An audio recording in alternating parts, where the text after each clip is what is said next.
Dengan kondisi 0 pasien COVID-19 di Rumah Sakit Darurat COVID-19 Wisma Atlet Jakarta, bagaimana tindak lanjut untuk penanganan pasien yang terpapar di tanah air? Apakah tim medis dan perlengkapan tetap siaga di Wisma Atlet atau RSDC akan ditutup untuk COVID-19 pemirsa? Kita akan berbincang dengan juru bicara penanganan pandemi COVID-19 ada Prof. Wiku Adhisa Smito.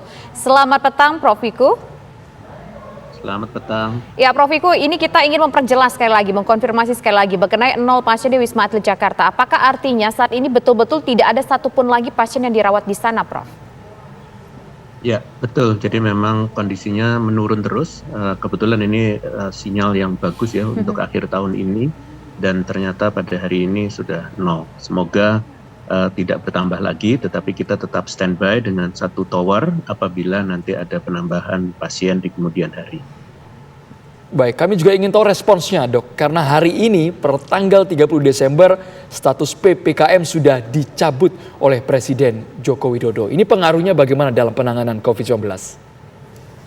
Ya, jadi seperti sudah disampaikan oleh Presiden bahwa PPKM dicabut per hari ini, tetapi tetap kita harus hati-hati dan waspada.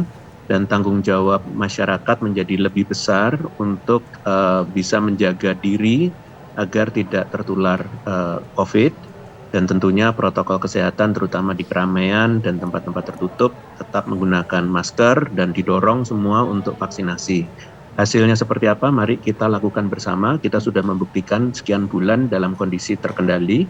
Mari kita buktikan sekarang melalui Nataru dan juga PPKM-nya sudah dicabut. Semoga kasusnya dengan tanggung jawab masyarakat yang lebih tinggi bersama juga dengan pemerintah tentunya yang siaga, harusnya kasusnya tetap bisa terkendali. Prof, kalau berbicara COVID ini kan Indonesia bukan hanya Jakarta, tapi juga sejumlah provinsi lainnya, seluruh provinsi lainnya di Indonesia. Nah ini penanganan terhadap mereka seperti apa? Apakah sampai saat ini masih mendapatkan katakanlah bantuan dari pemerintah atau sudah tidak ada lagi, Prof? Bantuan dari pemerintah dalam rangka penanganan COVID masih ada. Jadi pada prinsipnya jangan khawatir bahwa pemerintah tetap hadir untuk kepentingan masyarakat, terutama dalam perawatan, dan tentunya tanggung jawab untuk disiplin protokol kesehatan ini yang diserahkan kepada masyarakat lebih banyak, tetapi pemerintah tetap siaga. Apabila kondisinya tidak membaik, nantinya akan dilakukan intervensi. Tetapi pada prinsipnya sekarang PPKM sudah dicabut, mari kita tetap disiplin protokol kesehatan, aktivitas bisa maksimal dan harapannya tidak terjadi peningkatan kasus.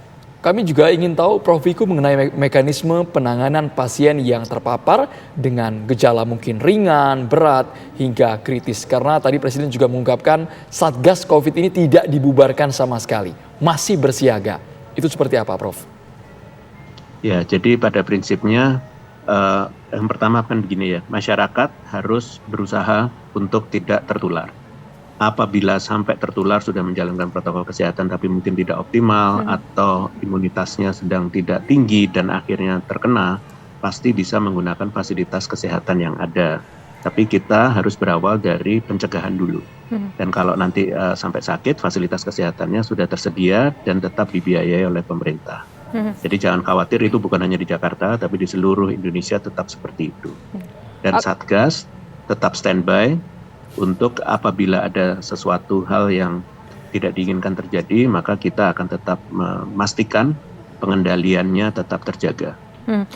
Prof, dengan demikian artinya kan Wisma Atlet ini sudah tidak difungsikan lagi untuk sementara waktu. Nah ini akan diapakan? Apakah sudah benar-benar tidak ada lagi di sana petugas? Atau masih ada petugas yang standby untuk berjaga-jaga atau seperti apa Prof. Wiku? Masih, jadi masyarakat jangan khawatir, jadi jangan hanya terfokus kepada RSDC Kemayoran, Wisma Atlet ya, tapi juga fasilitas kesehatan ini kan sebenarnya kalau konteksnya DKI Jakarta atau Jabodetabek semuanya juga standby, di seluruh wilayah Indonesia juga standby, tapi khusus untuk RSDC sudah disampaikan 1 tower yaitu tower 6, dengan kapasitas 1.651 bed tetap difungsikan. Jadi standby apabila ada kasus ya tentunya akan dirawat di sana apabila tidak datang ke rumah sakit yang ada di Jabodetabek. Jadi fungsinya adalah backup dan kita siap untuk mendukung itu. Ini berarti langsung datang saja Prof, karena kan kita ingat selama 2 tahun terakhir ini Wisma Atlet ini sifatnya gratis untuk pasien COVID-19. Ataukah ada syarat-syarat yang harus mereka bawa untuk penanganan bagi yang terpapar? Ya, Baik, pada prinsipnya tetap sama prosedurnya, tidak ada yang berubah. Yang berubah di sini adalah jumlah kapasitas yang terpasang untuk kepentingan penanganan COVID itu dikurangi tinggal 1 tower.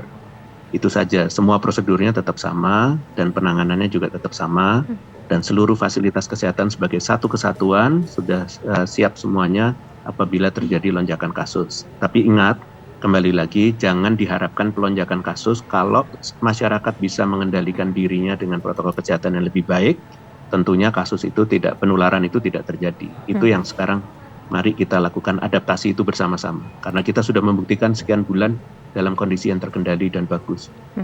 Ya Prof, kan setelah PPKM dicabut tetap harus ada ketaatan dari masyarakat untuk memakai masker di kerumunan ataupun juga di dalam ruangan. Nah sebelum-sebelumnya ini kan Prof, setiap ada kegiatan di dalam ruangan harus melakukan tindakan tes rapid antigen seperti rapid lah katakan demikian. Apakah ini masih akan tetap berlaku setelah PPKM atau ini juga dicabutkan, Dok?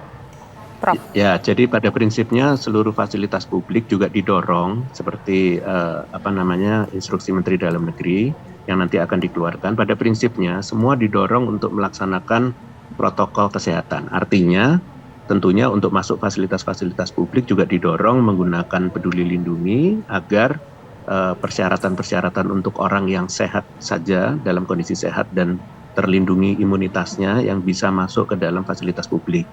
Dan itu didorong, artinya perlu kesadaran dari fasilitas publik dan bisa mengukur tentang keadaannya, jangan sampai terjadi penularan. Jadi kepadatan dan seterusnya tentunya pasti dimonitor oleh mereka. Tapi pada prinsipnya tidak ada pembatasan dari sisi jumlah. Ya, jadi sekarang sudah bisa, tapi masyarakat diminta untuk tanggung jawab dan sadar kapan harus menggunakan masker, kapan tidak. Kalau mereka mau tidak menggunakan masker, tentunya kalau di tempat yang terbuka sendiri atau sedikit orang, nah itu bisa untuk tidak menggunakan masker. Tapi kalau di keramaian, di tempat tertutup, kita harus waspada dan hati-hati. Demikian.